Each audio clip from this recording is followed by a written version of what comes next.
Some crimes are hidden not in shadows, but in the trembling fear of disgrace. It begins here, with a forged hand, a missing ledger, and a young woman's honor set against the cunning greed of a trusted confidant. Where are you tuning in from, and what time is it? Let me know in the comments. Now, let us step into the candlelit rooms of Baker Street, where Holmes draws truth from silence, and every flicker of doubt leads us closer to revelation. It was upon one of those wintry evenings, when the fog hangs heavy over the streets of London, and the lamps burn dim behind their glass, that I found myself once more by the fireside of Baker Street. The shutters had been drawn close against the chill, and the warm glow of the hearth played upon the familiar walls of our sitting room, touching here the glint of a chemical retort, there the crowded shelves of worn volumes and curious monographs. A pair of candles upon the mantel cast a steady light that mingled with the ruddy gleam of the fire, so that the whole chamber seemed at once enclosed and intimate, like a sanctuary from the city's endless tumult. Holmes had arranged himself in his armchair, with the careless ease of a man accustomed to command both mind and body. His long limbs, stretched toward the fender, were as motionless as though carved in ivory, while his keen eyes, half shaded by drooping lids, betrayed the meditative cast of his thoughts. For myself, I confess there was no more agreeable prospect in all of London than this scene of familiar domesticity. The pipe rack upon the table, the faint perfume of shag tobacco still lingering in the air, and the sense, indefinable yet comforting, that within these walls the strangest enigmas of human conduct might be unravelled at a moment's notice. Presently, Holmes rose, and with that sudden decision which marked so many of his actions, crossed to the corner where his violin lay. Drawing the bow across the strings, he allowed a low and plaintive melody to wander forth, filling the room with notes of such softness that the very ticking of the clock seemed subdued in reverence. I had long remarked that the instrument was to him not merely a pastime, but an outlet for those restless currents of energy which, denied their proper channel, must otherwise prey upon his own nerves. There was in his playing that some minutes neither of us spoke, and the hush of the room, broken only by the crackle of the coals, lent a peculiar weight to our thoughts. "It is a singular world, Watson," said Holmes at last, with a dry smile. "London, that monstrous anthill, produces ceaseless traffic of crime, deceit and folly.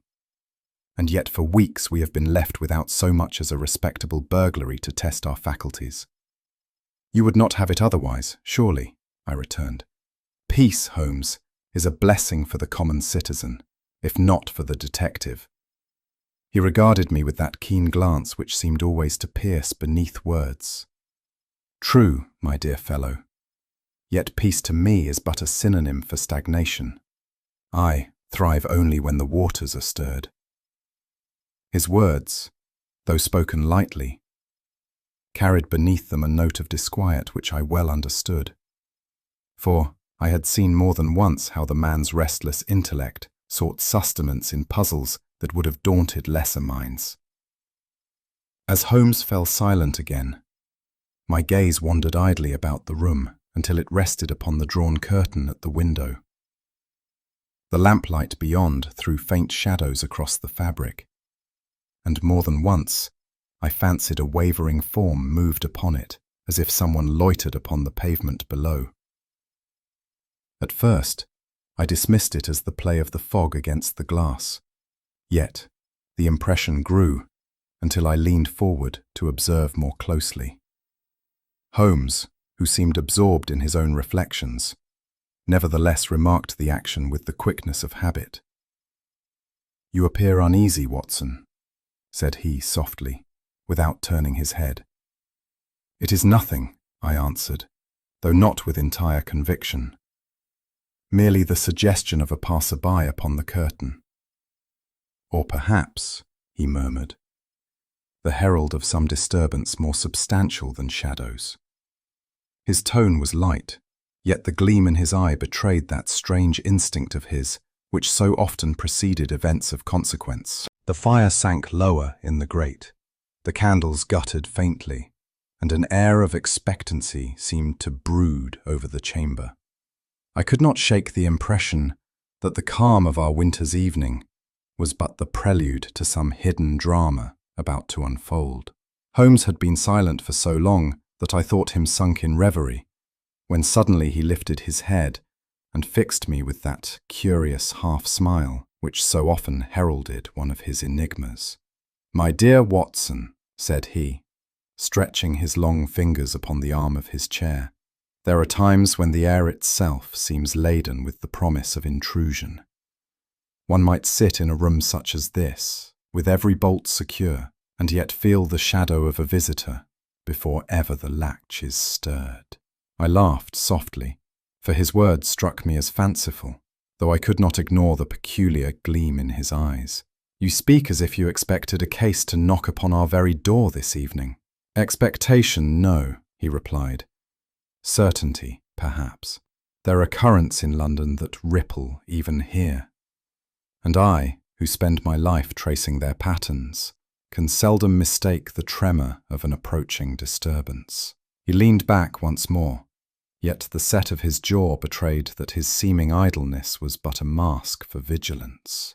Even before the sound came, I felt a strange tension creeping into the room, as though his foresight had summoned it. The sudden rap upon the street door broke the stillness like a pistol shot. I confess I started from my chair, my nerves betraying a weakness that Holmes did not share. He was on his feet in an instant, every line of his figure braced as if to greet the inevitable.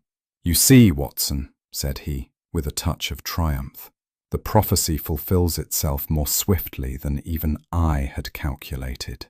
We stood motionless, listening. The knock was repeated, this time more insistently, echoing faintly through the stairwell. Outside, the wind moaned against the shutters, and the fog pressed heavily upon the panes, muffling all but that single, resonant sound. I could not suppress the thought that our peaceful evening had been shattered at the very moment he had foretold, and I turned to him in wonder. He merely raised a finger for silence, his eyes alight with anticipation. "Refined by breeding, shaken by fear. Hark how she lowers her tone, as though secrecy were more vital than courtesy." The stair creaked under approaching feet, each step deliberate, reluctant, betraying hesitation in the very rhythm. I felt my pulse quicken, for the unseen caller's presence carried with it an atmosphere of suppressed alarm. Holmes's eyes met mine. "Steady yourself, Watson," he said softly. "Our guest brings with her more than a mere night's disturbance." The door opened slowly, and in the wavering glow of candlelight there appeared the figure of a young lady, her face half veiled, her manner trembling with the effort of composure.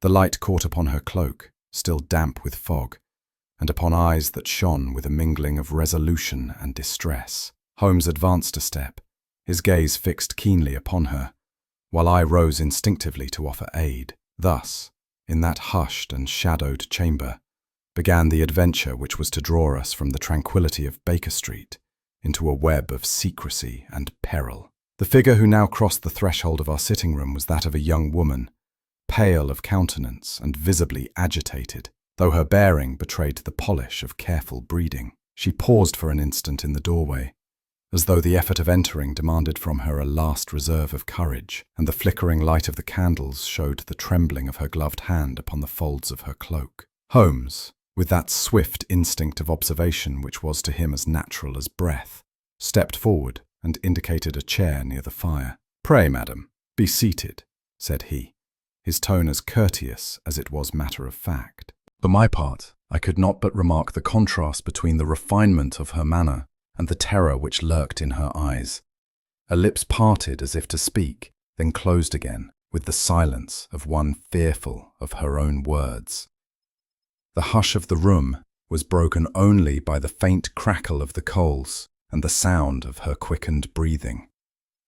Holmes remained standing, his gaze fixed upon her, with a composure which seemed at once reassuring and formidable, until at length she gathered herself to speak.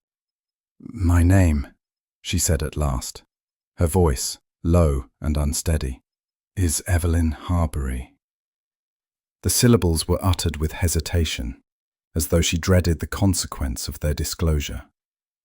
I observed her attire with the eye of a physician accustomed to note small details. Her gown, though plain, was of the finest cloth, the stitching of a practiced hand. Her veil, hastily removed, revealed features of delicacy, the pallor of which was not from want, but from distress. Her gloves, buttoned to the wrist, bore faint traces of dust upon the seams, as though she had journeyed in haste through the night air. Holmes, meanwhile, bent his gaze upon her with that peculiar intensity which rendered concealment impossible. I saw his eyes rest for a fraction upon a loose thread at her sleeve, upon the manner in which she clutched her reticule, and upon the faint disarray of her bonnet, signs, to him, as legible as written testimony. "You will find in us," said Holmes gravely, "not judges, but allies.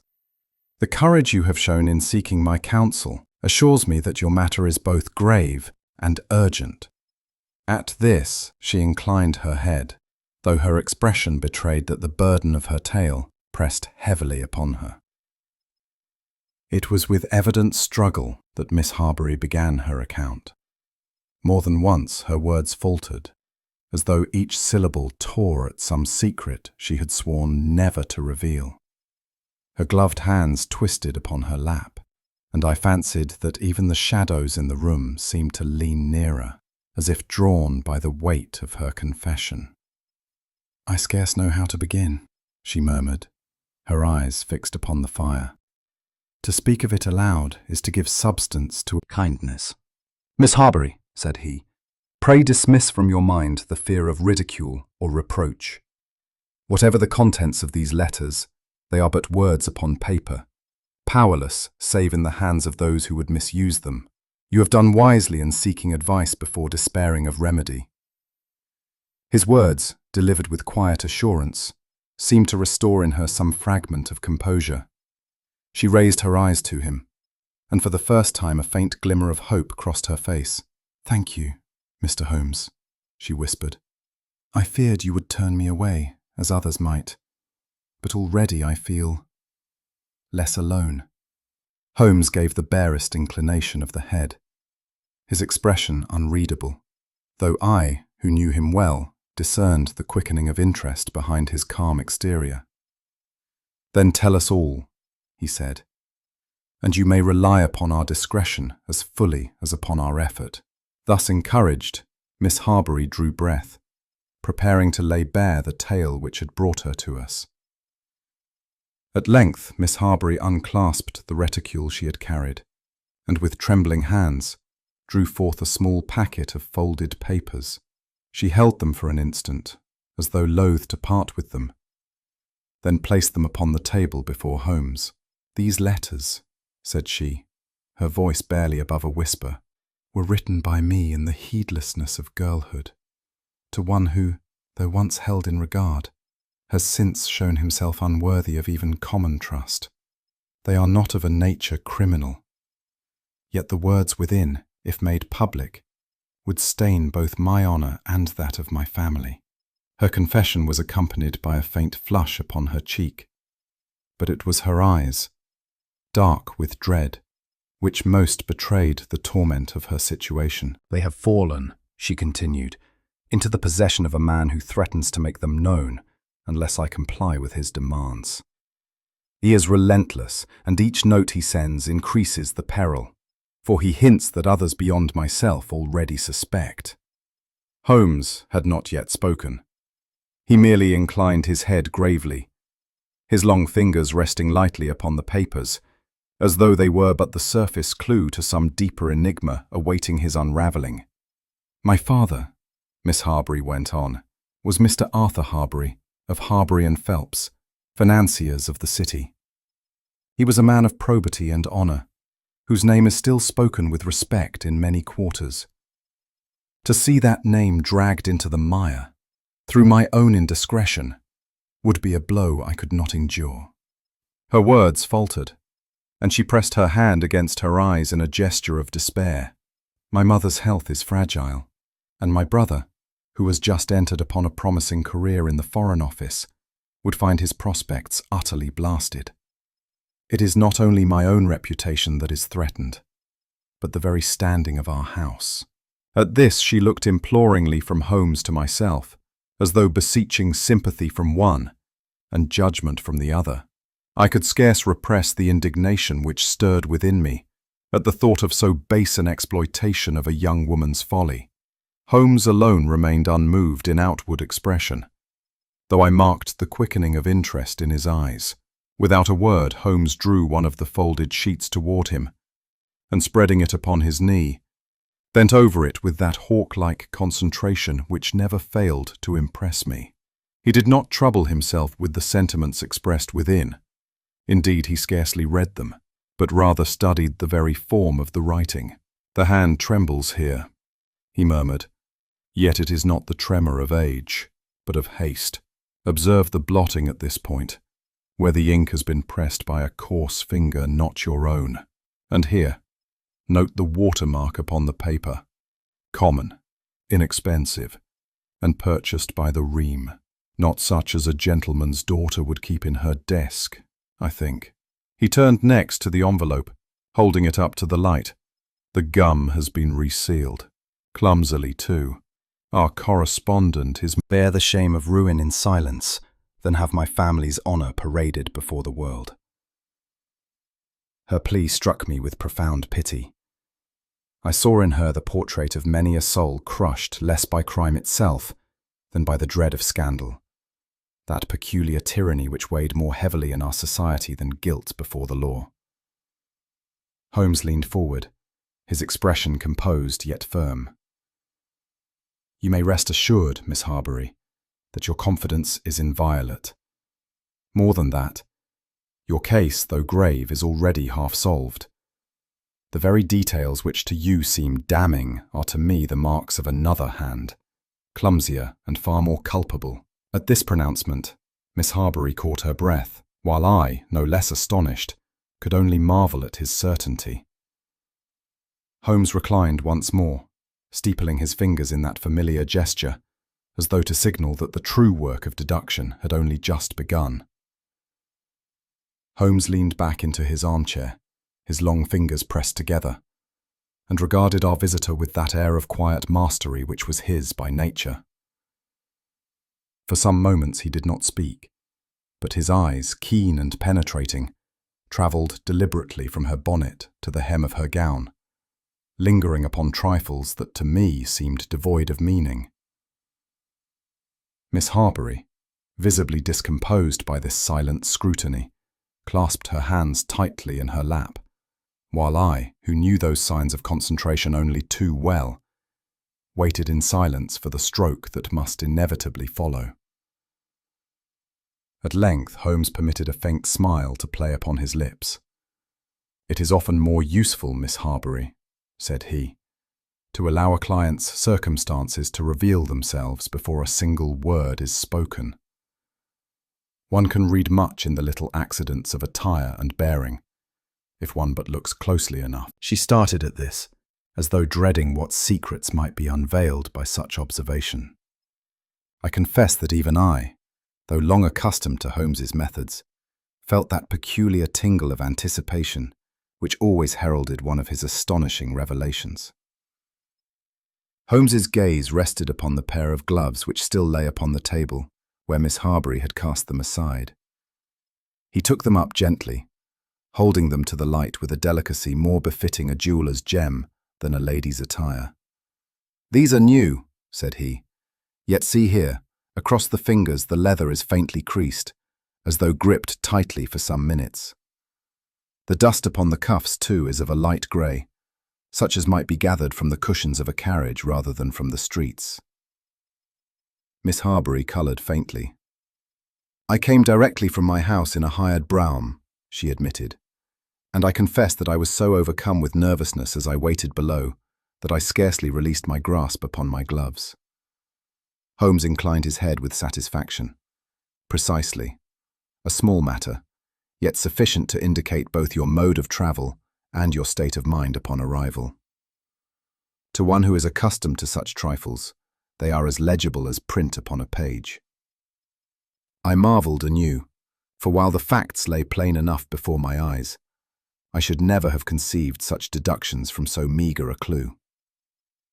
Holmes now allowed his glance to drift toward the hem of her cloak, which, as it caught the firelight, showed faint smudges of soot. "It was shortly after 9 o'clock when you left your residence," said he, "and you paused in the front hall long enough to light a candle from the servant's taper." Miss Harbury stared at him in astonishment. "How could you possibly know that?" she exclaimed. Holmes bent forward, pointing with one long forefinger. "The soot here, upon the hem of your cloak, is of the fine, dry sort that settles in vestibules where coals are often carried through. And here," he leaned closer, "is a minute droplet of wax, white and clean, which has fallen upon the fabric from a candle you yourself held. The carriages do not deposit wax, Miss Harbury, nor do the lamps of the street." I could not refrain from a low exclamation. So singular was the accuracy. "Freedom." The young lady's lips trembled, and she turned her eyes away. I had resolved not to falter," she said faintly, "but indeed, I fear my courage deserts me." Holmes's tone was kindly. It is no weakness to tremble in the face of distress. The training of years may enable one to cloak emotion, but the heart ever finds its vent. To me, that very contrast between diction and manner is most revealing. For my part, I was struck not only by the truth of his words, but by the compassion with which they were delivered. It was clear that Holmes, though delighting in the triumph of deduction, had no wish to increase her embarrassment. Instead, he sought to show her that her very effort at composure had revealed more than she suspected. Holmes's eye now rested for a moment upon the narrow band of black which adorned Miss Harbury's sleeve. "You have but lately exchanged your attire of full mourning for the lighter token," said he, "and yet the ribbon is too fresh to have been purchased for your own choice of fashion. It bespeaks a filial loss, not 6 months past." Miss Harbury's lips parted in astonishment, but Holmes continued evenly. "That loss, I surmise, was your father, Mr. Arthur Harbury, of the firm of Harbury and Phelps, whose death was noted in the financial press in July last. The sobriety of your dress, the gravity of your features, and the manner in which you speak of your family's name leave little doubt that his reputation yet casts its shadow upon you." At this, the young lady gave a slight cry. "You are right, Mr. Holmes, so terribly right," she exclaimed. "I had not uttered his name, and yet you know him." Holmes inclined his head with the calm of one who merely states the obvious, though I knew from experience that beneath his composure was the satisfaction of a craftsman who sees his handiwork admired. For myself, I could not repress my astonishment. I had read the papers no less attentively than most men, yet the link between a ribbon of mourning and a financier's obituary had never so much as flickered across my mind. That Holmes could divine so much from a trifle seemed at once incredible and inevitable, as though his mind were furnished with a map upon which every scattered detail took its appointed place. I recall that my medical training, with all its stress upon observation, left me still but a child in the presence of his exactitude.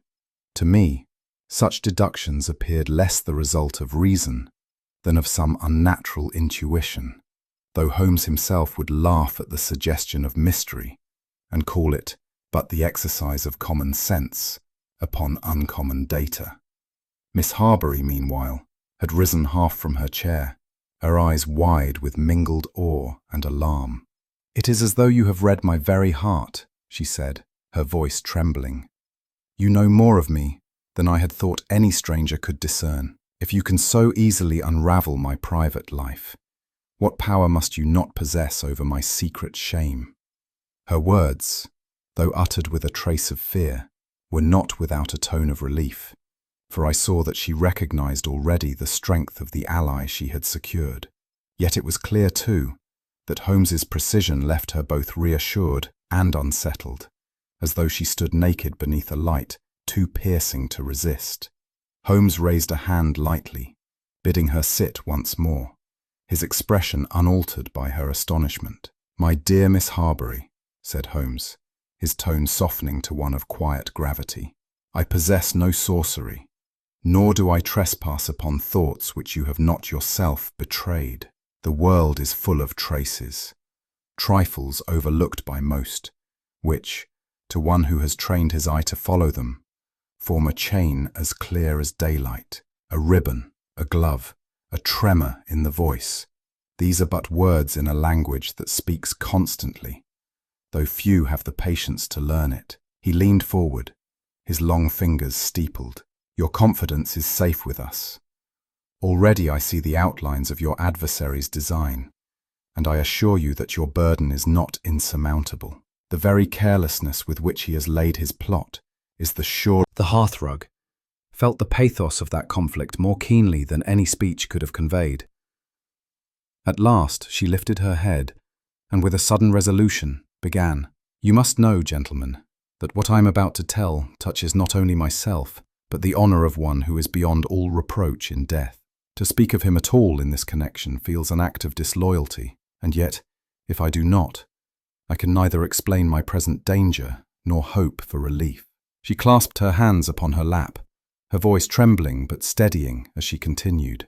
Holmes inclined his head gravely, his eyes fixed upon her face with that intentness which, though silent, seemed to draw forth confidence from the most reluctant of lips. Thus encouraged, she began to sketch the shadowy outlines of her father's life and the hidden threads which now threatened her peace. "My father," said Miss Harbury, "was Mr. Arthur Harbury, of the firm Harbury and Phelps, financiers of Bishopsgate Street. He was a man widely respected in the city, his judgment sought after in matters of credit and investment, and his name synonymous with stability. Yet for all his renown, I knew, as only a daughter may know, that he carried cares which he seldom allowed to escape beyond his private chamber. In society he was praised for integrity, but in the quiet of home there were times when I saw a heaviness upon his brow, as though his conscience were troubled by bonds of obligation not wholly of his own making. He spoke little of his affairs, and my mother, gentle soul, accepted this silence as the nature of commerce. But I, who watched his step grow heavier in those last months, came to believe that even honourable men may find themselves enmeshed in transactions whose threads are not easily broken." She paused here, her voice faltering at the memory, and I noted how the reflection of the candlelight caught the moisture upon her lashes. Holmes sat motionless, yet I detected a faint narrowing of the eyes, as though the words, "not easily broken," had touched some private chord of thought.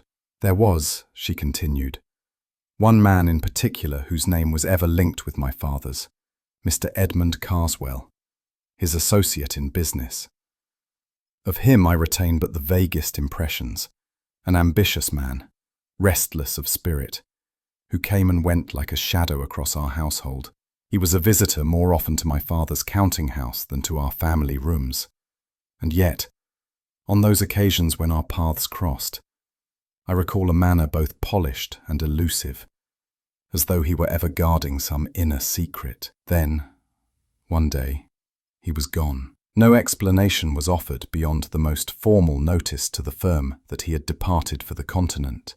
There remained behind unsettled accounts, rumours of debts, and an uneasy sense that more had vanished than a partner's presence. My father spoke of him but rarely thereafter, and when he did, it was in tones of mingled regret and caution.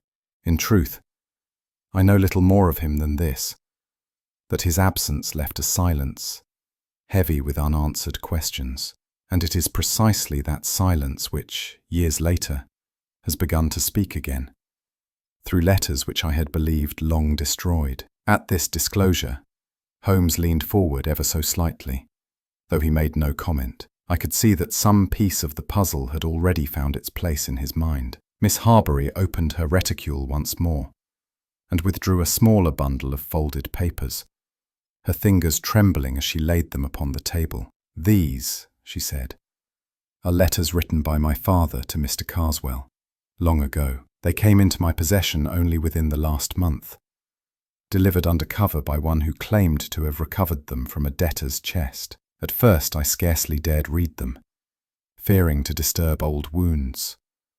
But at last, necessity compelled me. They are not criminal in themselves," she continued, her eyes cast down. "Yet within them are references to transactions which might be construed as perilously close to speculation. Worse, there are passages of a more Trembling hands, Miss Harbury withdrew a final sheet from her reticule. The paper, crumpled from much folding, bore writing of a coarse and heavy stroke. "This, Mr. Holmes," she said, "was delivered 3 nights ago. It demands the sum of £2,000 in exchange for the return of the letters. Should I fail, it promises that within the week, copies will find their way into the hands of the press." She paused, her lips tightening. "The sum is far beyond what I could command without appealing to my family, and that I cannot do. To confide in my mother would break her spirit, and to involve my brother would destroy his career at its outset. Thus I came to you, for you alone may save me." Holmes took the letter delicately and held it close to the candle flame. His eyes moved swiftly across the page. "Observe, Watson," said he, "the peculiar formation of the capital G, shaped almost like a sickle, and the ink blot at the second paragraph. Clearly the writer is careless, if not hurried. A clumsy villain is nonetheless a dangerous one, but his hand may yet betray him." Miss Harbury watched him anxiously, her breath catching as though each observation deepened her peril, even as it promised hope. "My mother," Miss Harbury continued, "has been in failing health since my father's death. The shock of scandal would surely hasten her decline. My brother Henry, scarcely 25, has but lately been appointed to a junior post in the Foreign Office. A whisper of disgrace would ruin him before he has taken his first step upon the ladder. All our fortunes, our very standing, seem suspended by the frailest thread. And I cannot bear to think that my youthful indiscretion should sever it." As she spoke, I felt keenly the injustice of her position. The sins of the dead and the follies of the young had become the weapons of the unscrupulous. I glanced at Holmes, who sat as ever composed, but I fancied the faint tightening at the corners of his mouth betrayed a growing resolve. He at least saw not merely a distressed young lady, but the opening move in a contest he was eager to accept. I confess that her words stirred in me emotions of deep pity. For here was a soul ensnared not by her own wickedness, but by the lingering shadows of the past. How often, I thought, do the errors of yesterday stretch forth their hands to choke the promise of tomorrow? The dignity with which Miss Harbury strove to conceal her distress made it all the more poignant, and I felt that no man of honour could refuse her aid. I glanced toward Holmes, hoping to read some assurance in his face. Yet his eyes were fixed not upon her countenance but upon the letter, as though the coarse handwriting whispered secrets more eloquent than the lady's own voice. "Pray, Miss Harbury," Holmes interposed gently, "recall the exact hour at which this letter was delivered." "Shortly after dusk," she replied. "And the hand which carried it?" "It was left by a boy at the door." He vanished before he could be questioned. Holmes nodded, his gaze intent. "The wording, you say, speaks of copies. That suggests the originals are secure elsewhere, yet the fellow wishes you to believe otherwise. And here, observe the phrasing, 'Ruin shall follow you.' A curious choice, Watson, for a man of business. It has the ring of theatre rather than commerce." Miss Harbury looked bewildered, as though even her persecutor's style of penmanship had now become a trap to be sprung. When at last her narrative ceased, a profound silence fell upon the room. The fire sank lower, and the shadows lengthened across the familiar walls of Baker Street. Holmes leaned forward, his fingers steepled, his eyes glittering with that peculiar light which spoke of an intellect already in pursuit. Miss Harbury sat motionless, waiting. While I think when Holmes spoke in such a tone, delay was folly. I hastened to obey, and within minutes we were descending the familiar staircase. Mrs. Hudson's surprised glance followed us, but Holmes paused only to whisper, "We are upon the track, Watson. Every moment counts." Thus swept once more into his current, I found myself in eager anticipation of the adventure whose outlines I could but dimly discern. The night air struck chill as we emerged, and all London lay muffled in a cloak of fog. The great lamps of Baker Street glimmered like globes of dull gold, their light swallowed a few yards distant in a sea of shifting grey. The stones were wet beneath our boots, and the slow drip from the eaves gave the impression that the very city wept in secret. There was in that fog a curious quality which magnified each sound. The rattle of a distant hansom seemed to echo like a drum, while the footfalls of the rare passer-by approached and retreated with ghostly suddenness. I could scarce distinguish friend from shadow, and more than once fancied a watcher lurking in some doorway. Holmes strode swiftly at my side, his figure tall and angular against the lamplight. "Observe, Watson," he murmured, "how the fog serves both hunter and hunted. It cloaks the careless, but to the trained eye it reveals hesitation, uncertainty, and fear. Tonight it may prove our greatest ally." I tightened my coat about me, for there was in his words a thrill both of promise and of danger. Somewhere in that ocean of mist moved the bearer of Miss Harbury's doom, and we were resolved to follow him to his lair. It was near the corner of Wigmore Street that Holmes pressed my arm and drew me into the shadow of a portico. "There, Watson. Note the lad by the lamp-post." Through the drifting veil I discerned a slight, narrow-shouldered figure. He paused to adjust his cap, casting furtive glances up and down the road before stepping off at a brisk pace. There was nothing of the honest errand boy in his manner. Rather, he moved with the wariness of one accustomed to peril, as though each turn of the head were to assure himself that no pursuer dogged his steps. "The messenger," Holmes whispered. "Mark the gait, light but hurried. He knows he bears more than a scrap of paper." I watched intently as the fellow threaded his way through the murk, his outline vanishing and reappearing with the eddies of the fog. A sense of foreboding stole upon me, for never had so frail a silhouette seemed to cast so large a shadow upon the fate of others. Holmes tugged at my sleeve. "Steady now, Watson.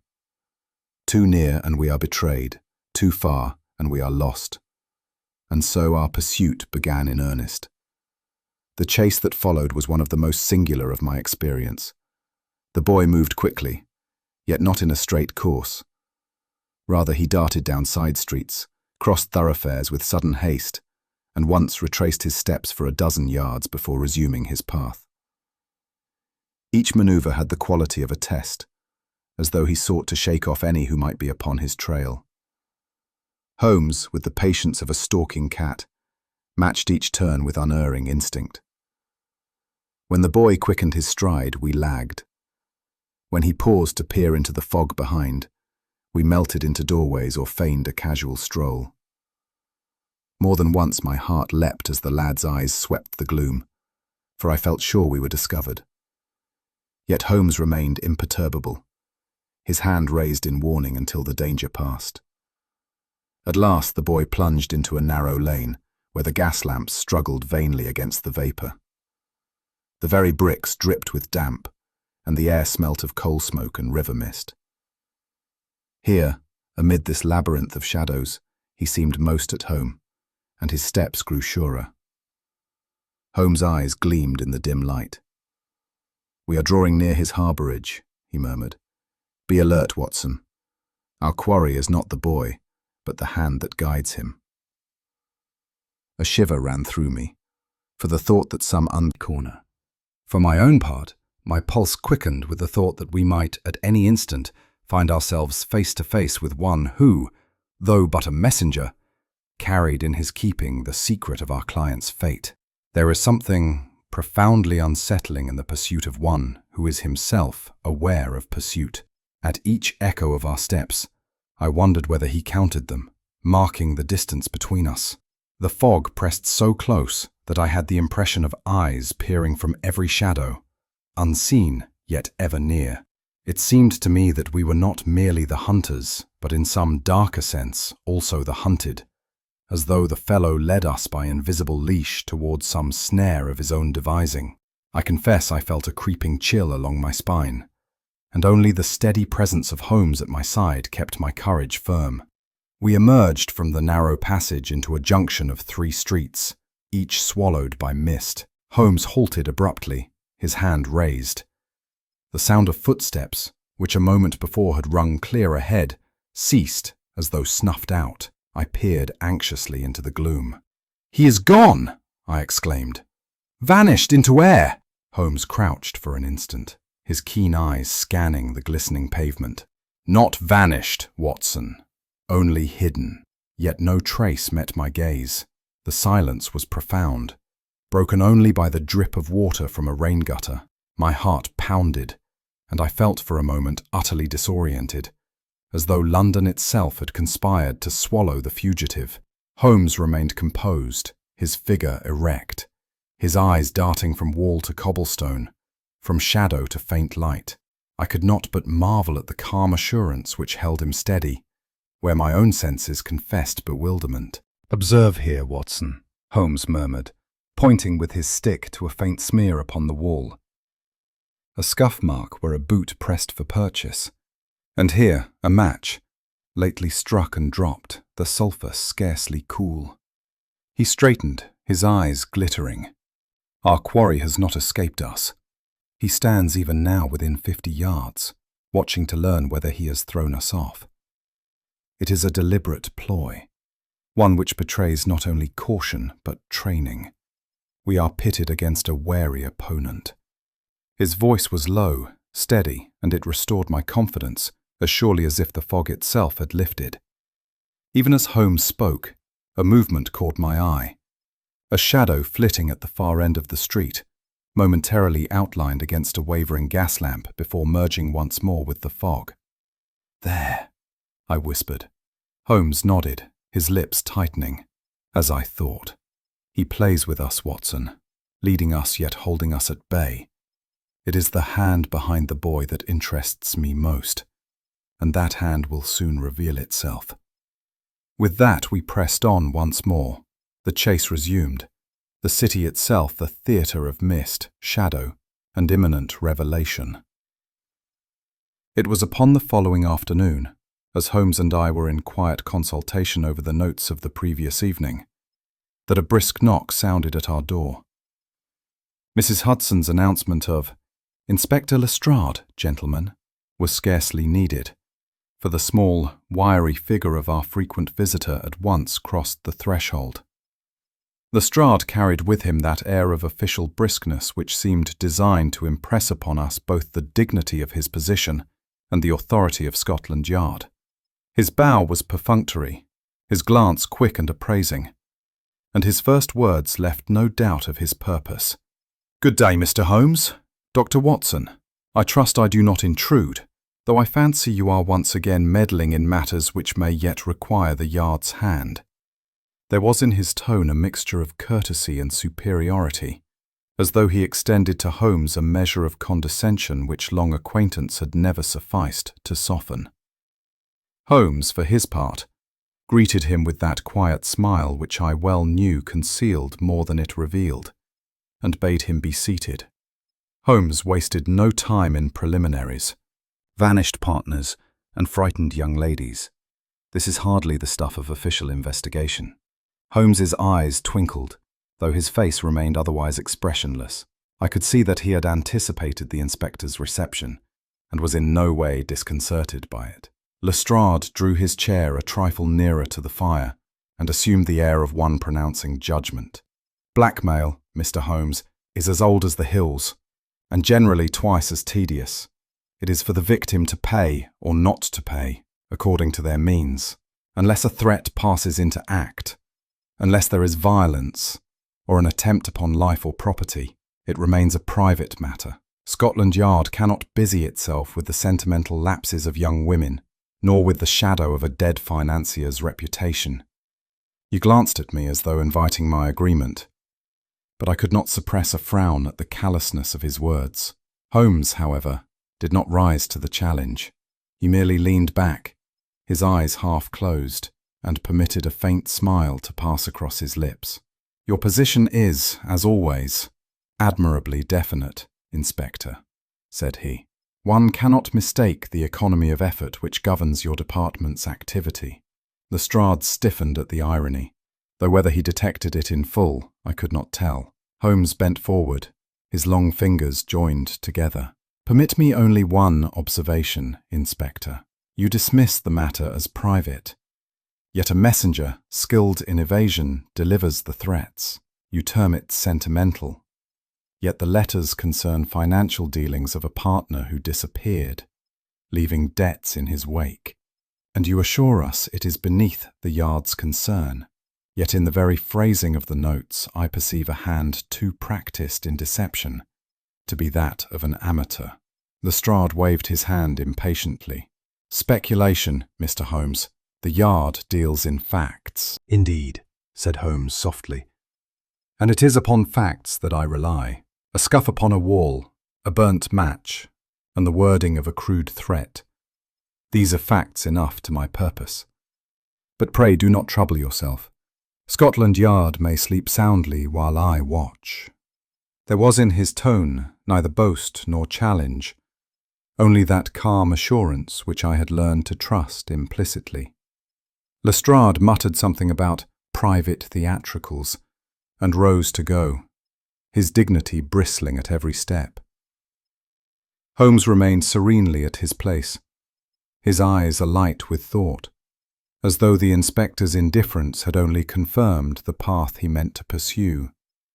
Miss Harbury sat pale and silent throughout Lestrade's pronouncement, her eyes fixed upon the hearth, as though the inspector's indifference had struck some final blow upon her courage. I confess my heart ached at the sight. Here was a young woman, burdened with grief and honour alike, yet met with nothing but callous dismissal from the very guardians of the law. It has often seemed to me that official procedure, with its rigid boundaries, concerns itself little with the human heart. The Yard counts evidence by measures and statutes, while misery, pride, and fear remain outside its reckoning. I could not but feel that the gulf between her despair and the inspector's apathy revealed more of justice's frailty than all the rogues in Newgate. Holmes, however, was not one to let such assertions pass unchallenged. He leaned forward in his chair, his tone still courteous, yet edged with irony. Inspector, you hold to procedure as a sailor to his compass. But what if the map itself is false? Will you not then sail cheerfully into disaster, congratulating yourself on your steadfast course? Lestrade bristled. I trust evidence, Mr. Holmes. Footmarks, witnesses, confessions, these are the facts which convict, not fancies drawn from glove creases or soot upon a cloak. Fancies? Holmes's brows rose. Then pray tell me, by what fancy did the messenger vanish at a junction, and yet leave behind a scuff upon the wall, and a warm match beneath his boot? Lestrade's sympathy. A silence lingered in the room, heavy and oppressive, broken only by Miss Harbury's faint sigh and the ticking of the clock upon the mantel. Holmes remained seated, his long fingers steepled, his gaze fixed upon the curling smoke from his pipe. For a while he said nothing, and the quiet was so profound that the sound of a carriage rattling down Baker Street came to us as though from afar. At length he spoke, his tone calm and measured. You perceive, Watson, the gulf between officialdom and reality. Where the yard sees but a packet of letters, I discern a vanished partner, a practiced hand, and a design too elaborate to be mere chance. Their indifference is to me but confirmation that the matter holds more gravity than they suppose. He turned to Miss Harbury, whose anxious eyes sought his. You must not be disheartened, madam. On the contrary, your case is now more secure. We are unhampered by interference, and I promise you that we shall follow this shadow to its source, whatever labyrinth it may lead us into. The effect of his words was immediate. Her lips trembled with gratitude, and I felt once more that peculiar stirring of admiration which Holmes never failed to inspire when he quietly pledged himself to the service of those who stood most in need. It was upon the evening following Lestrade's visit that we received another caller at Baker Street. The hour was late, yet the sharp rap upon our door announced a man who came neither by accident nor by whim. Mrs. Hudson ushered him in with a look that betrayed her own sense of his gravity. He was a tall, spare figure, clothed in dark broadcloth of sober cut, with a face at once severe and composed. His step, deliberate yet firm, carried him across the threshold with the air of one accustomed to command attention without seeking it. Holmes rose courteously as the stranger bowed. Mr. Sherlock Holmes? I am Jonathan Phelps, solicitor to the Harbury family. The voice was measured, his words chosen with the precision of one to whom accuracy was habit rather than artifice. His grave countenance and erect posture suggested a man who bore not only the burden of his profession, but also the weight of those whose fortunes were entrusted to his keeping. I come, Mr. Holmes, said Phelps, not in the hope of indulging curiosity, but from sheer necessity. I am well aware of your singular methods, and though I cannot always reconcile them with common law, I cannot deny the service you have rendered to many in distress. It is upon such a service that I now rely. He glanced toward Miss Harbury, who had risen at his entrance and now resumed her seat with a look of mingled hope and trepidation. My visit is no matter of form. The peril which threatens this family is of such magnitude that to remain idle would be criminal negligence upon my part. If the gossip of London should once fasten upon these letters, the calamity would extend far beyond the mere wounding of a lady's reputation. Holmes inclined his head with a faint smile. Your candour, Mr. Phelps, does you credit. Pray proceed. The facts, however unpalatable, are always the most merciful of introductions. Mr. Phelps clasped his hands upon his lap, his eyes fixed gravely upon Holmes. You know, sir, how merciless is the tribunal of society. A man may fail in business and yet recover. He may even stand trial for dishonourable conduct and live to hold his head high again. But a woman, especially one of position, has but one shield, her reputation, and once that is tarnished, no earthly tribunal can restore it. If the existence of these letters becomes known, Miss Harbury will be judged not by their contents, but by their mere survival. The world seldom distinguishes between folly and crime. In its eyes, the whisper of scandal is as damning as the fact. Already I perceive in certain circles a curiosity as to the affairs of the late Mr. Harbury, which, if inflamed by malice, might kindle into open slander. It is to avert this that I place the matter in your hands. Miss Harbury's eyes glistened with unshed tears, and I confess I felt my indignation rise against a world which could so cruelly twist the frailty of youth into— Frankly, Mr. Holmes, that the collapse of this contract would mean ruin to a score of households. We stand, therefore, upon the brink not merely of personal disgrace, but of widespread disaster. For this reason, I entreat you, treat this not as the sentimental misfortune of a young lady, but as a matter of pressing urgency to commerce, honour, and justice alike. Holmes regarded him steadily, his long fingers drumming lightly upon the arm of his chair. I could see from the gleam in his eye that Phelps's words had struck upon some chord already vibrating in his own thoughts. Holmes, who had listened with eyes half closed and fingertips pressed together, now leaned forward with sudden animation. "You spoke, Mr. Phelps, of a contract," said he. "Pray, the date of its intended ratification." "Within the fortnight," returned the solicitor. "And the signatories?" "Miss Harbury's brother Henry on one part. On the other, a consortium of continental investors whose credit is unimpeachable." Holmes's eyes gleamed. "And yet, you fear they are less steadfast than their ledgers proclaim." Phelps shifted uneasily. "Their faith is solid, Mr. Holmes, yet it is delicate.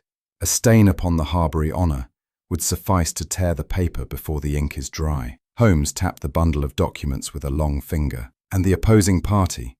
Have they shown undue eagerness or hesitation?" "A touch of both," admitted Phelps reluctantly. "They would profit should the Harbury estate weaken." Holmes allowed himself the faintest smile, as though a veil had lifted from some hidden mechanism of the plot. As the colloquy advanced, I found myself less occupied with the words than with the man who spoke them.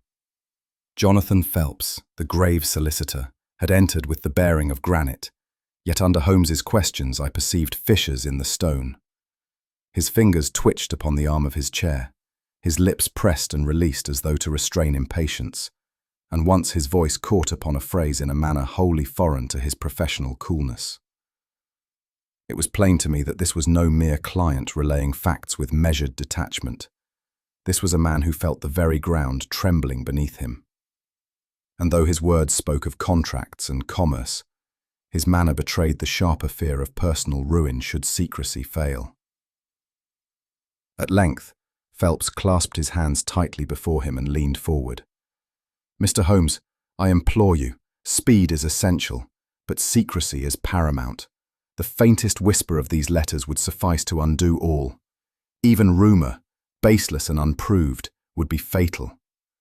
I ask you not only as counsel but as guardian of a household's honour. Whatever course you take, let it be veiled in silence." Miss Harbury looked up at this, her face pale but resolute.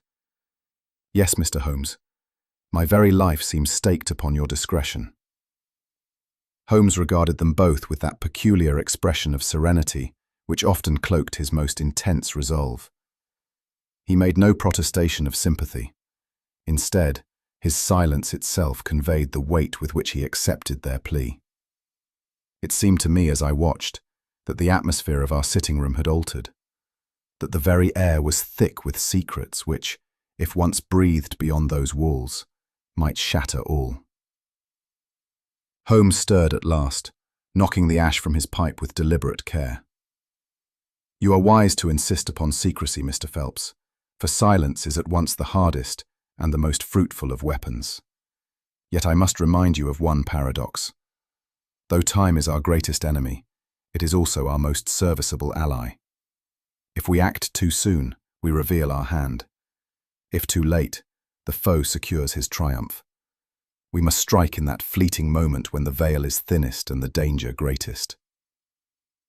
He fixed Phelps with his keen gaze. "You may therefore expect little outward movement. Do not mistake quietness for inaction." The net, one silence, while others spoke, now revealed in the keen brightness of his eye that the game had deepened, and his resolve with it. It was near midnight when the sharp rattle of the bell startled us from our quiet vigil at Baker Street. Holmes, who had been gazing abstractedly into the fire, sprang to his feet even before Mrs. Hudson's hurried knock at the sitting-room door. A breathless messenger had come with urgent tidings. The man whose hand had delivered the blackmail note had been found lifeless in his chambers. The constables were already abroad, and word was spreading through the neighbouring streets like fire through dry tinder.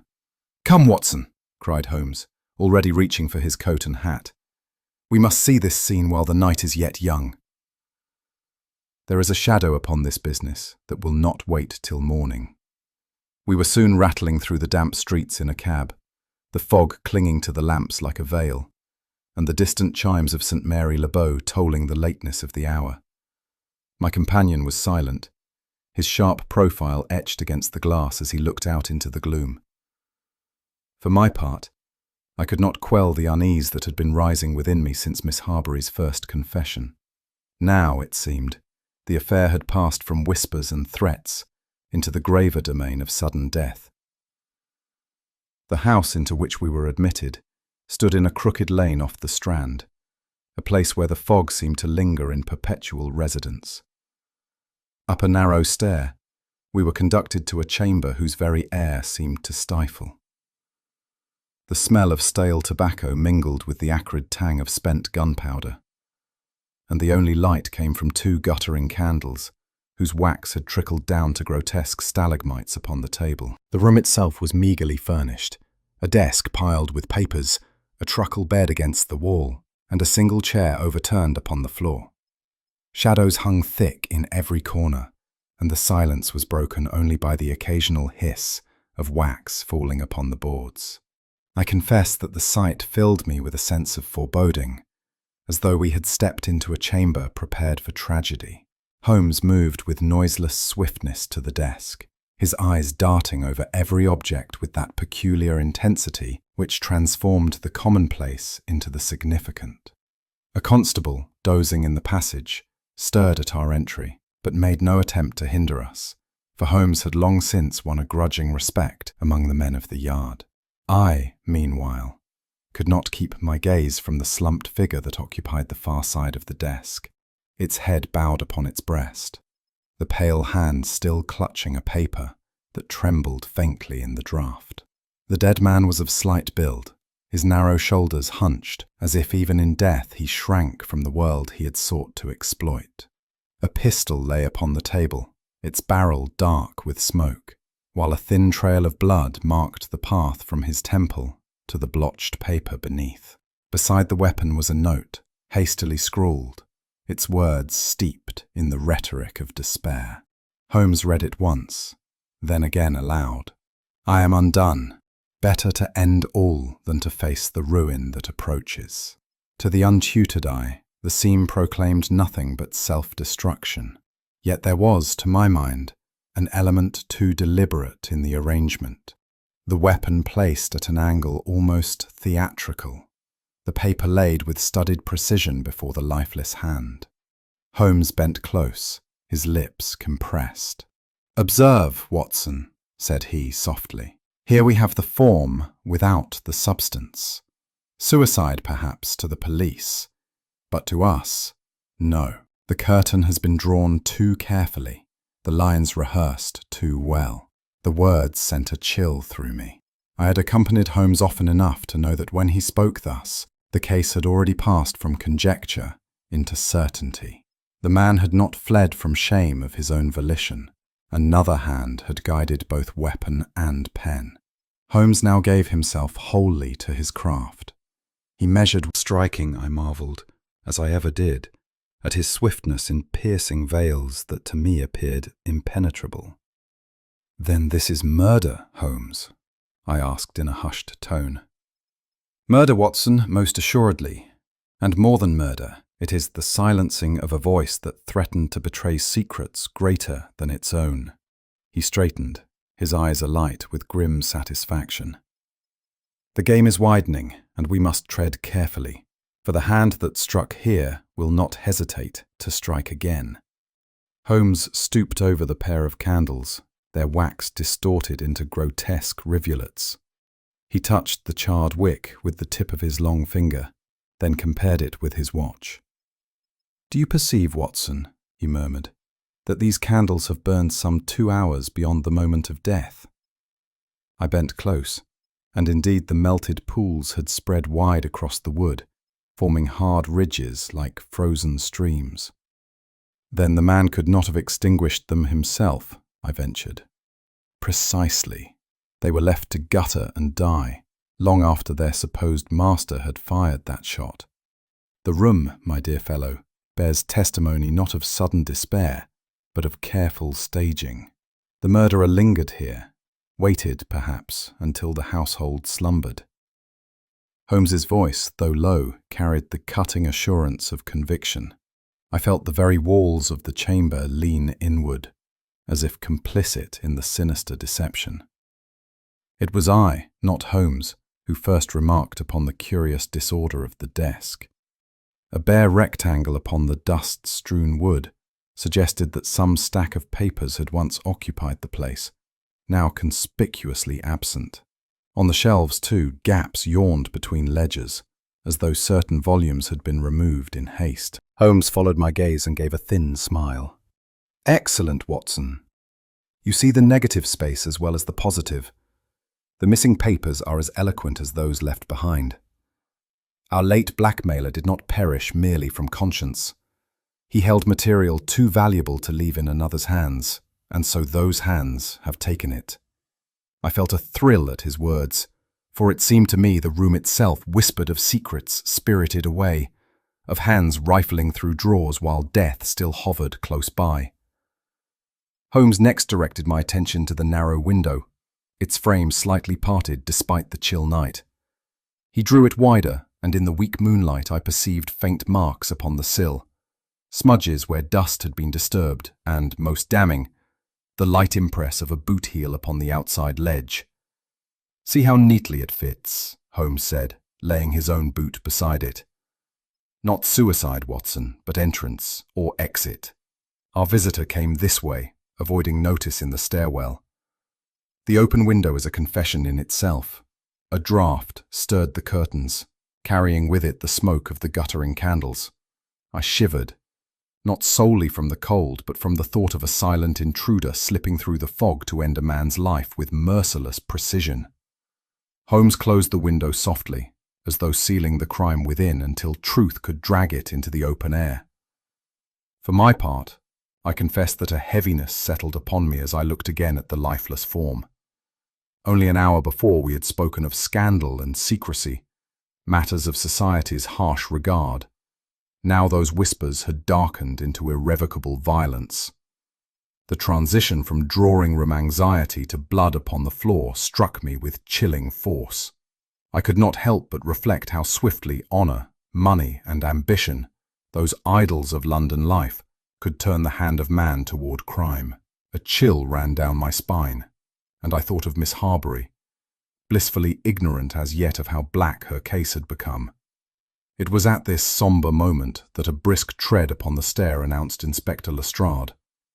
He entered with his customary air of authority, casting a cursory glance about the chamber. "A sorry sight," he pronounced, tugging at his moustache. "The fellow has saved us all a deal of trouble." "Plain suicide, Mr. Holmes, no matter what embellishment." Stare. Holmes remained motionless by the desk. The flickering light caught the keen angles of his face, and in his eyes burned that cold fire of certainty which I had come to know so well. "Watson," he said, with quiet finality, "this is no suicide. We stand in the presence of murder most carefully contrived.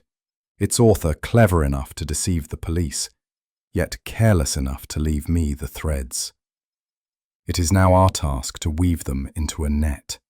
I could make no reply. My admiration for him was mingled with awe, for I felt we had crossed a threshold. The affair had passed from shadow into darkness, and only Holmes's genius could now light the path. Holmes's eyes gleamed with that peculiar light which ever presaged some bold manoeuvre. He turned to me with the air of one announcing nothing more unusual than the hour of the day. "Watson, we must invite our adversary to call upon us. Indeed, to this very room." I could not withhold an exclamation of surprise. "Here, Holmes, into Baker Street. You mean to face the villain on our own hearth?" "Precisely so," he replied. "There is no stronger snare than that which presents itself as sanctuary.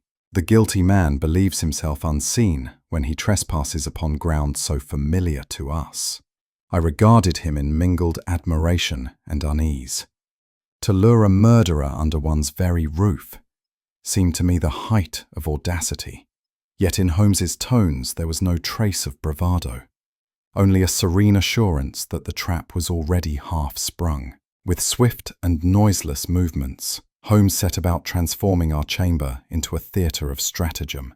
The lamps were extinguished until only 2 candles remained, their flames placed so as to cast long, uncertain shadows across the carpet. He shifted chairs and tables by inches, the smallest details attended to with scrupulous care, as though he knew the precise path an intruder's eyes would travel. "Every object has its part, Watson," he remarked, pausing to adjust the violin upon its stand.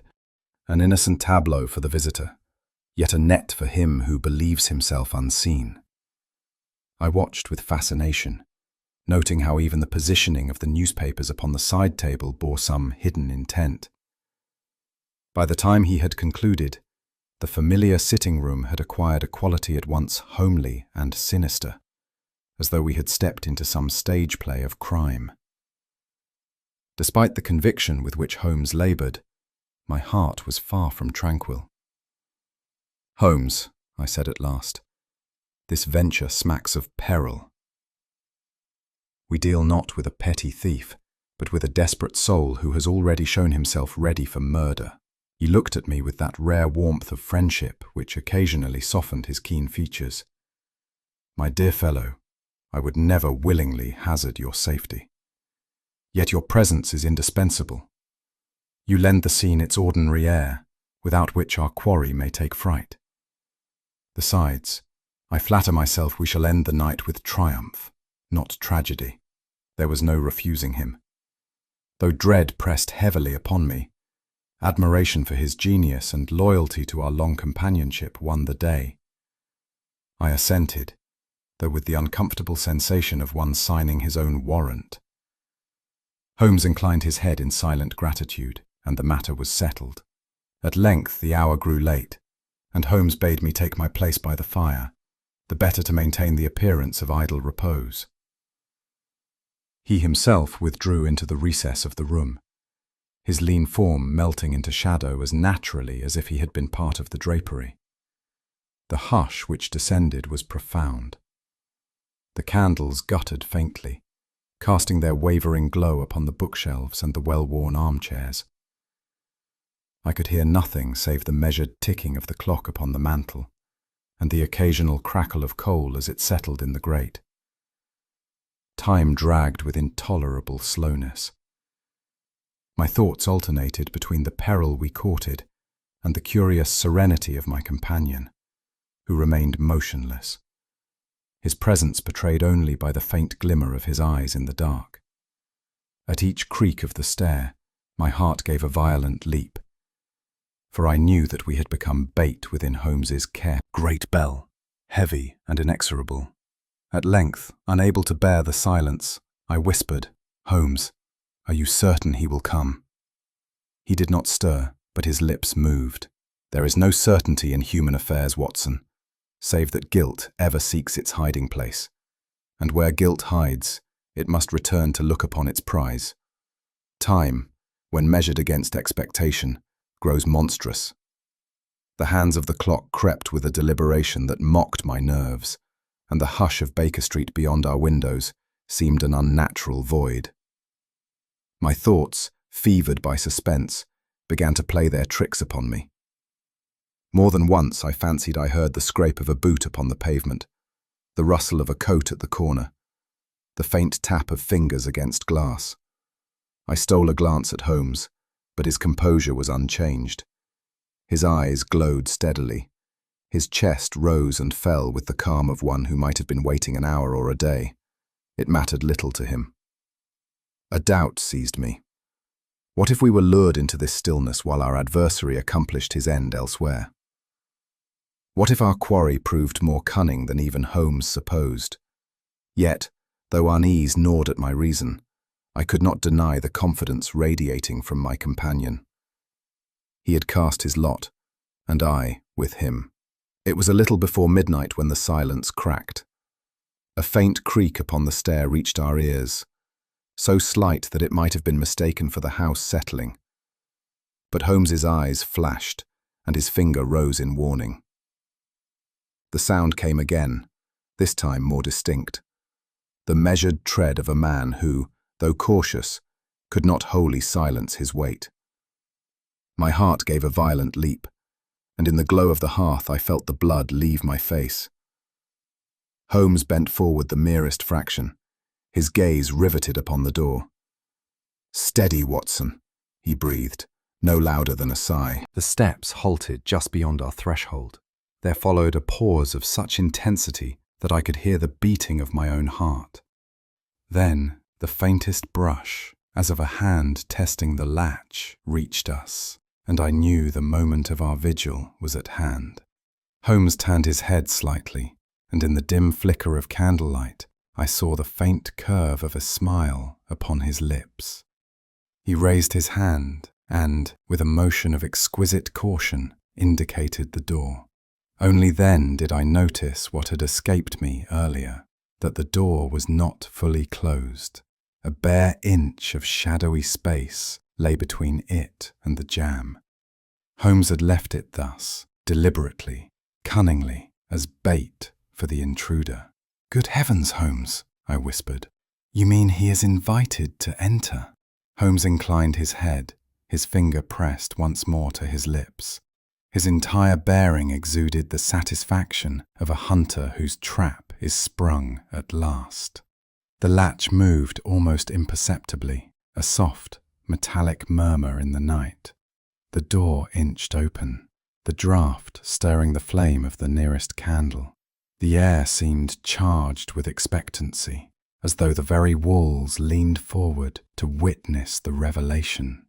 The door widened just enough to admit a figure which slipped into the room with the noiselessness of a phantom. The wavering light from the two candles threw the intruder's shape into grotesque elongation upon the carpet. He paused there, half veiled in shadow, his face indistinct, but his posture unmistakably tense, like that of one who intrudes upon dangerous ground. I scarcely dared to breathe. The silence deepened, broken only by the faint ticking of the clock. The stranger's eyes seemed to rove over the familiar objects, the chairs, the table, the violin, seeking the prize for which he had come. He did not yet perceive that he himself had already become the quarry. Beside me, Holmes remained still as stone, though I felt, rather than saw, the readiness coiled within him. I knew that in another instant the trap would spring, and the long vigil we had endured would give way to confrontation. The figure moved a step further into the chamber, and in that wavering candlelight, mystery itself seemed to take human weight, sounding to my ears like the roar of cannon. The familiarity of his manner within our chamber, his confident survey of objects he should not have dared to touch, suggested a man long habituated to secrets. It was an uncanny moment. The intruder in our very sitting room, absorbed in his guilty errand, while we two, unseen and unsuspected, observed his every motion with the certainty that he would soon betray himself. The stranger bent low over the desk, and in the uncertain light I caught the outline of his features. At first I doubted my own perception, for the visage was one I had seen in reputable surroundings, invested with a respectability beyond reproach. When, however, he turned his head slightly to examine the papers upon the table, the truth became undeniable. It was Mr. Charles Fenton, the Harbury family's financial agent, a man of grave demeanour and long-standing trust. I recalled having heard Miss Harbury speak of him as almost an uncle, one whose probity was thought equal to that of her late father. Yet here he stood, in stealth and darkness, trespassing in Baker Street like a common thief. The shock of recognition struck me with such force that I almost cried out. To reconcile the well-fed man of business, the embodiment of city decorum, with this secret prowler was nigh impossible. And yet there he was, the candlelight glinting upon his spectacles as he bent lower, wholly absorbed in his task. I glanced towards Holmes. Though still half veiled in shadow, I could perceive a faint tightening at the corners of his mouth, a sign, as I well knew, of triumph over long-suspected villainy. Fenton moved with the haste of one pressed by time and conscience alike. His hands, though steady, betrayed eagerness as they pulled open drawer after drawer of Holmes's table. He examined their contents with practiced swiftness, discarding all that bore no relevance, and muttered in low tones to himself, as though rehearsing some explanation he might later deliver should suspicion fall upon him. "The letters, where has he placed them? They must be here. He cannot have destroyed them," I heard him whisper, his voice sharp with anxiety. He sifted through sheaves of Holmes's correspondence, notes of old cases, and memoranda in his neat script, his irritation mounting as his search yielded nothing. At last he drew forth a small bundle and examined it with feverish scrutiny, only to cast it aside with an oath, subdued to a growl. Each movement was that of a man accustomed to the handling of documents of weight, yet driven by desperation rather than order. It was a ghastly spectacle to behold such ruinous energy in one whose reputation had been founded upon honor. My mind reeled as I watched the scene unfold. Could this truly be the same Mr. Fenton who was spoken of in drawing-rooms with respect, whose opinions upon financial ventures were sought as those of a master? To witness him now, bending over our desk like a felon, his face pinched with guilt, was to behold the mask torn from a man whose entire life had been a careful masquerade. I felt an almost personal wound, for there is a peculiar grief in the fall of one who has stood high in the world's esteem. That Miss Harbury should have placed confidence in such a man, that her father's memory should be entwined with his name. These thoughts filled me with indignation and pity in equal measure. I longed to spring forward and denounce him, to put an end to his profanation of our chamber, yet Holmes's earlier caution held me fast. This was his stage, his carefully laid snare, and I could but play the part of silent witness until the moment of revelation arrived. It came with the suddenness of lightning across a darkened sky. Holmes, who until then had remained invisible, struck a match with deliberate precision. The tiny flame flared, throwing into bold relief every corner of the chamber. Fenton froze where he stood, his hand arrested in the act of opening another drawer. His pallid face, caught in the harsh light, betrayed terror and the consciousness of his own exposure. For an instant he seemed rooted to the spot, his eyes wide, his lips parted, as though he would speak, but no sound emerged. Holmes advanced calmly, the burning match illuminating his aquiline features and the cold certainty of his gaze. He set flame to a candle upon the desk, its steadier glow replacing the brief, his eyes darting first to Holmes, then to me, and finally to the half-open drawers, as though they might still shield him. Holmes advanced no further, but stood with the candle in hand, its flame illuminating his aquiline features and the sardonic curve of his lips. "You will perceive," Holmes continued, "that the position is not of your choosing, but of mine. From the moment you conveyed those letters into other hands, through your convenient stewardship of the Harbury estate, it was inevitable that suspicion should settle upon you. The sudden resurrection of a vanished associate, the reappearance of private correspondence, the clumsy attempt at concealment, each pointed to but one conclusion: that you should seek to recover the very proofs of your guilt from my own table was as predictable as the rising of the sun." Holmes spoke with quiet authority, each word sinking like a stone into the murky waters of the man's conscience. Fenton's lips moved, yet no sound emerged, the first crack in his carefully maintained facade.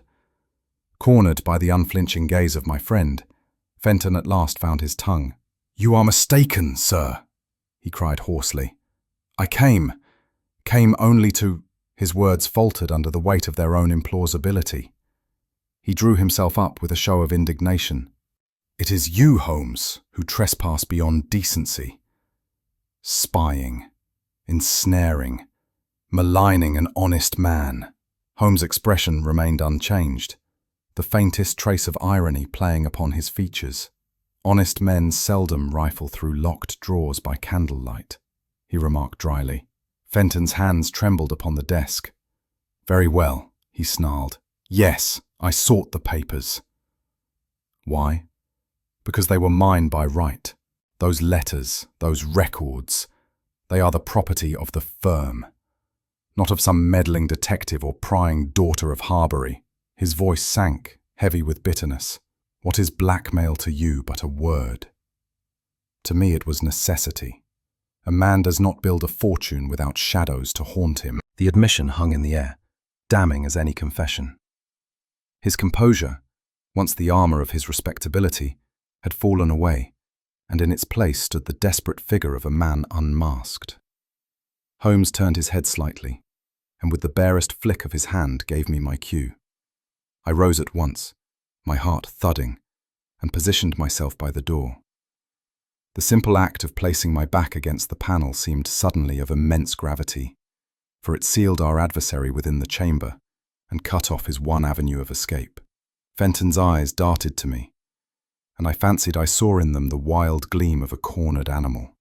For an instant, I feared he might attempt violence, but his hand, though it clenched into a fist, dropped again in helpless recognition of his position.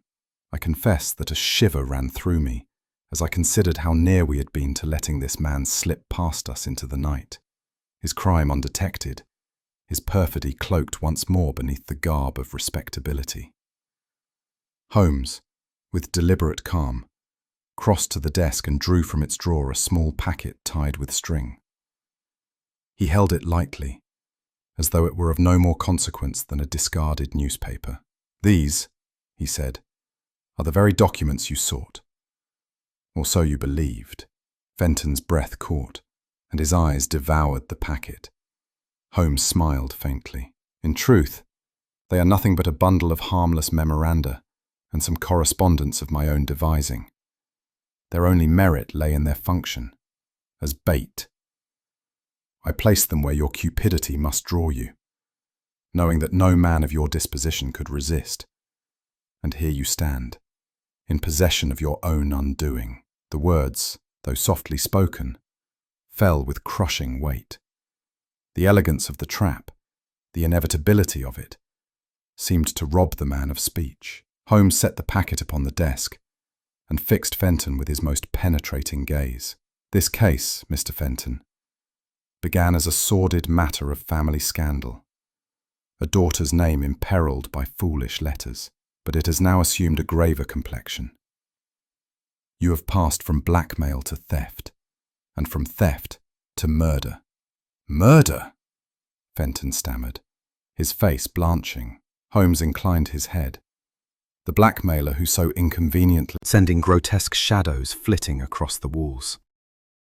Between those restless shapes and the silent figures within, the air was charged with suspense, as though the very room awaited the words that would shatter the calm. Holmes stood motionless by the desk, the light striking his thin features into sharp relief. Fenton, pale and rigid, clutched the edge of the table, as though the wood alone could steady him against the storm he sensed was about to break. For my own part, I felt my breath come short and my heart labour, for I knew that Holmes's quietest tone in such moments carried more weight than any man's shout. Holmes at last spoke, his voice low but cutting, each word falling with the precision of a surgeon's blade. "Mr. Fenton, you have deceived your friends, betrayed your trust, and cloaked your villainy beneath the veil of a blackmailer's threat. Yet the truth is of a far blacker dye. The letters were but a mask, a convenient instrument by which you could frighten an innocent woman into silence, while concealing the greater fraud that underpinned your actions." Fenton's lips parted, but no sound emerged. Holmes pressed on. "You devised a fiction, that some unknown hand held those letters, that they might be used to ruin the Harbury name. In reality, the letters were merely tools you had kept close, their menace contrived, their danger a spectre of your own invention. What you feared was not scandal, but discovery. Discovery of your thefts, of your prolonged depredations upon the very estate you were sworn to guard."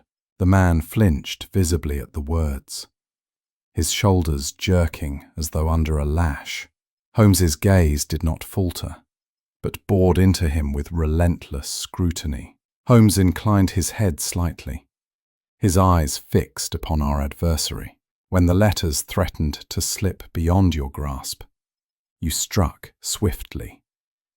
The man who had served you as cat's paw was found dead, conveniently dead, at his desk, with a pistol in hand and a note of despair upon the blotter.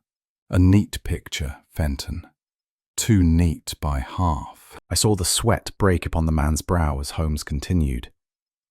The candles in that chamber had burned to stumps, yet the time of his supposed death was earlier than their measure would allow. The papers which should have lain upon his desk had vanished, swept away by another's hand. The window, unlatched, bore the faint impress of mud upon the sill, mud that did not match the boots of the deceased. Do you think such trifles escape me? The silence which followed was broken only by the faint hiss of the candle and the laboured breathing of the man at the desk. I confessed that a chill ran through me as I listened, for Holmes's recital left no room for doubt. We were face to face with a murderer. Fenton stirred at last, the mask of composure sliding from him in jagged fragments. "Lies!" he burst out, his voice harsh and broken. "Conjecture and slander. You weave shadows into substance, Holmes, but they will not stand in the light of day."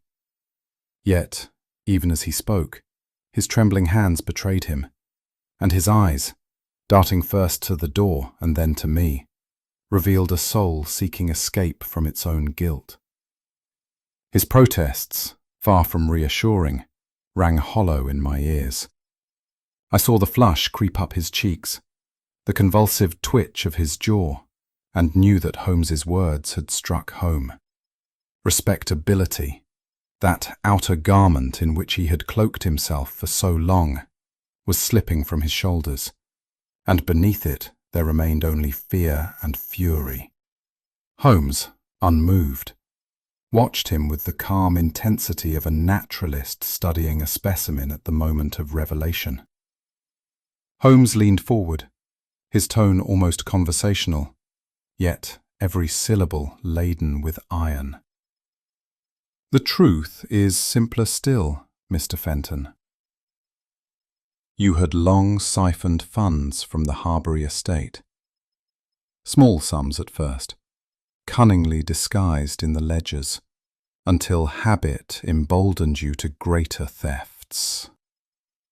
When Mr. Harbury passed away, you imagined the past buried with him.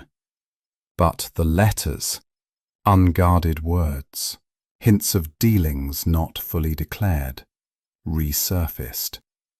They bore within them with the ferocity of one who perceives that all is lost. I saw in that sudden glitter a calculation, as though violence had become in his mind the only avenue left unbarred. The candlelight flickered upon his clenched hands and tense frame, and the silence pressed down upon us with a weight almost unbearable. I confess that I half rose from my chair, uncertain whether to move to Holmes's side or to place myself between them, so palpable was the danger. Yet Holmes himself remained calm, his gaze fixed upon the man with that steady composure which so often seemed to provoke the desperate into betraying themselves.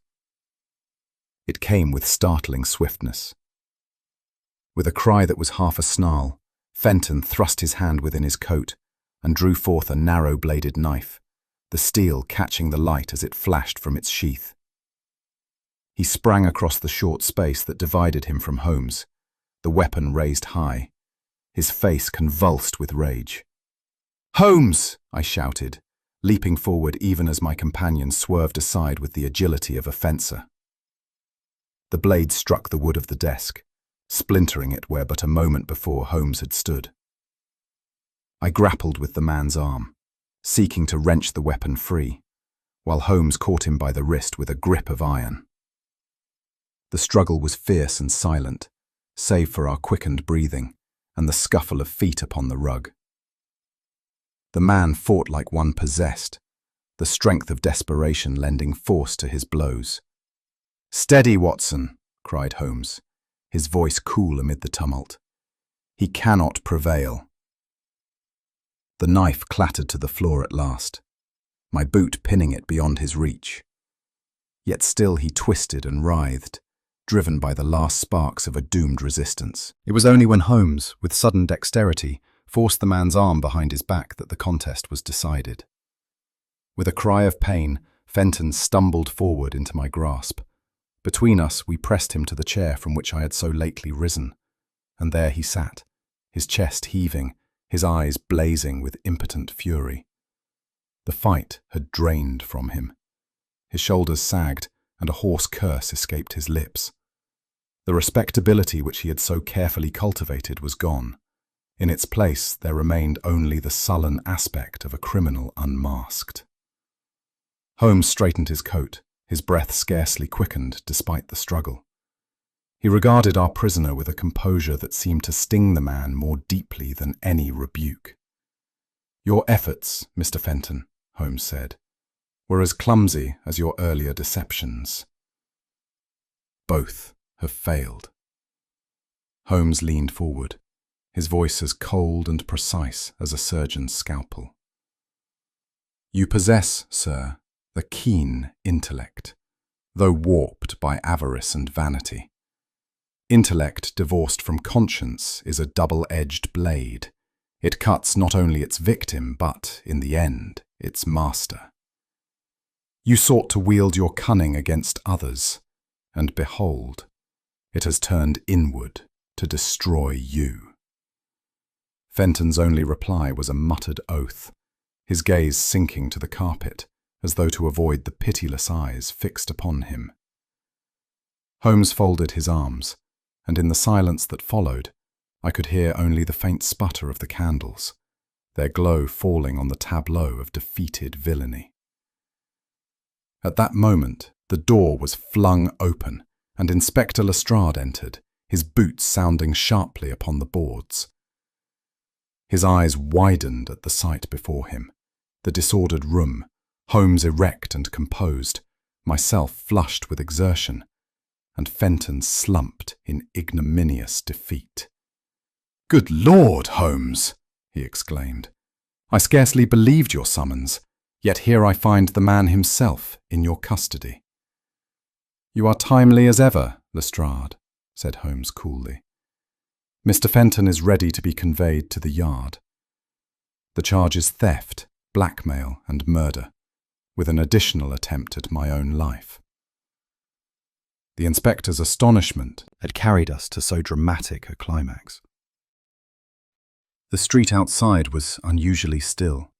Only the distant rumble of a cab upon the cobbles intruded, and even that seemed softened, as though London itself paused to hear what Sherlock Holmes was about to disclose.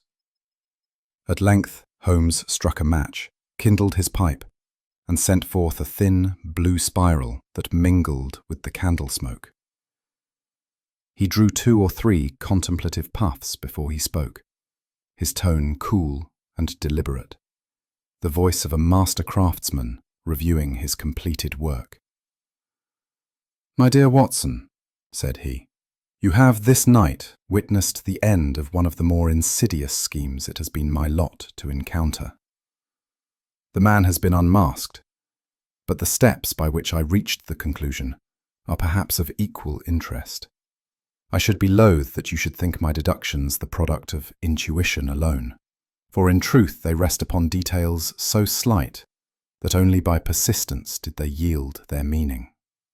I leaned forward, notebook in hand, eager as ever to preserve the sequence of his reasoning. Already the shadows of confusion which had beset me began to lift beneath the calm lucidity of his words.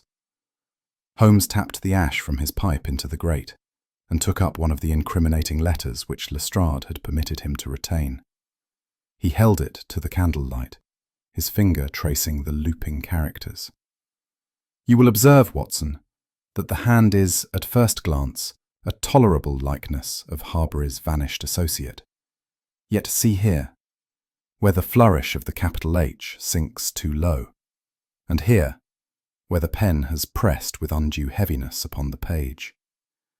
A man imitating another's hand often forgets that natural writing flows lightly. He betrays himself by an effort too conscious. I examined it anew, and could not but note the uneven shading where his finger indicated. Moreover, Holmes continued, the true associate had been absent for years, and any fresh communication from him should have borne the weariness of distance, the care of concealment. Instead, these letters carried the briskness of one near at hand, too eager to menace, too ready to dictate terms. That was our first breach in the armour of deception. I murmured my admiration, wondering how often such trifles had escaped my own notice, though they lay plain before my eyes.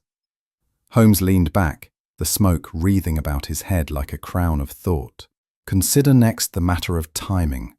Each letter arrived at intervals most exact, 2 days apart, never early, never late, as though an invisible metronome marked the moments of delivery. Is it conceivable, Watson, that a man abroad, dependent on irregular posts, could contrive such precision? Certainly not. It bespoke a hand close by, indeed, one who walked the very streets of London. I recalled Miss Harbury's pale face as she described the punctual arrival of those missives, and felt anew the weight of the peril that had hung over her household. Holmes's voice grew more intent. It is an old trick of the criminal mind to simulate distance in order to divert suspicion, but the illusion falters when too neat a pattern reveals itself. Life, my dear Watson, is ragged in its edges. Fraud, by contrast, often strives for the perfection which nature disdains. With that phrase, he released a long breath of smoke, and I marvelled at how the simplest rhythm of correspondence had betrayed the nearness of the villain.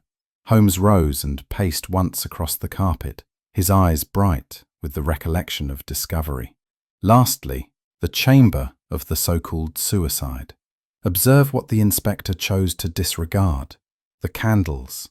2 of them had burned to stubs, their wax trickling in rivulets, far longer than the brief hour suggested by the condition of the body. Had the man truly slain himself at that moment, the flames must have been freshly kindled. Instead, they had guttered for hours, proving that the scene had been arranged, the corpse introduced when the tableau was already set. He paused to gesture with his thin hand, as though reconstructing the act before us.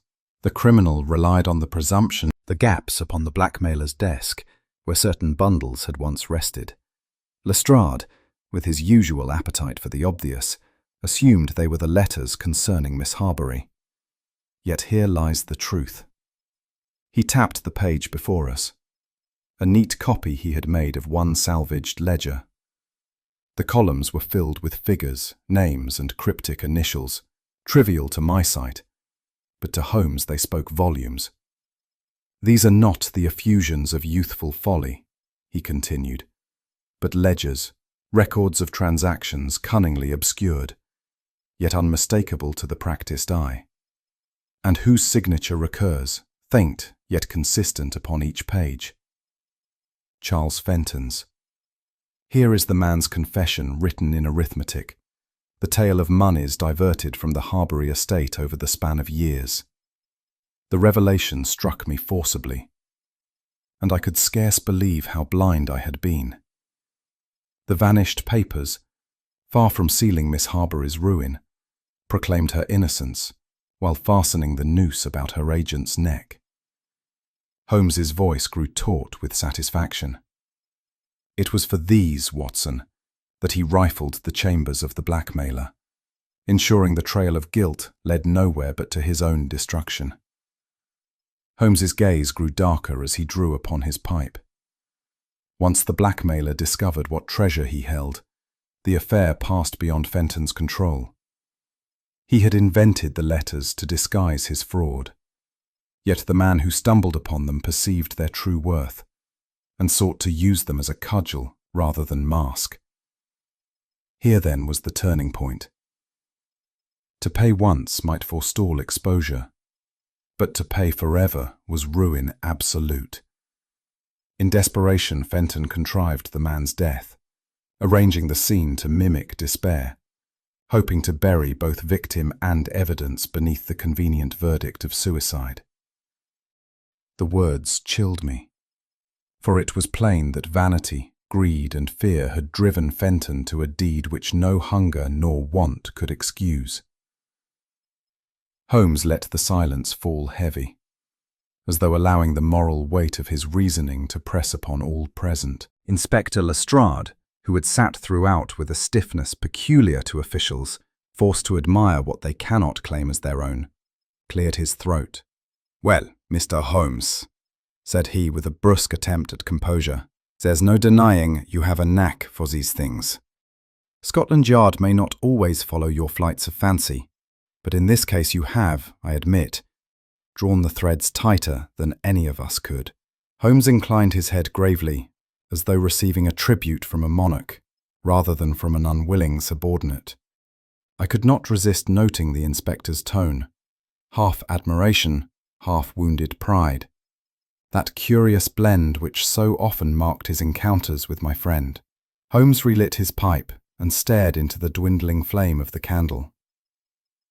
"It is a curious fact, Watson," he said slowly, "that men seldom kill for bread alone. Hunger may drive them to theft, to deceit, even to violence. But when we encounter murder among the educated and entrusted, it is vanity and fear of dishonor that lie beneath. Observe Fenton, his income ample, his position secure, yet he pilfered because he thought himself cleverer than those who trusted him. And when discovery loomed, it was not jail he dreaded most, but shame in the eyes of society." His voice fell to a murmur. "Vanity, my dear fellow, is a sharper spur to crime than want. It is the mirror that men cannot bear to see shattered, and in shielding their reflection, they will strike down the innocent, or, as here, destroy their accomplice." The last candle guttered low, and I found myself reflecting upon the strange beauty of that night in Baker Street. Shadows had played upon the walls, secrets upon our minds, and in the end, both were dispelled by the keen light of Holmes's intellect. Miss Harbury's honour was secured, her family's name restored, and the hidden canker gnawing at the estate revealed for what it was. Yet my thoughts lingered less upon the triumph than upon the man who wrought it. There sat Sherlock Holmes, lean, still, his features touched by the fading glow, as though carved in patience and insight. I marvelled once more at the power of his mind, that rare faculty which could wring truth from candle stubs and vanished papers, and clothe Fenton's greatest mistake: the forgery, the fraud, or the attempt to silence a witness. Share your thoughts below, and if you wish for more evenings in Baker Street, remember to subscribe for the next mystery and pass this story along to others who delight in the shadowed art of deduction.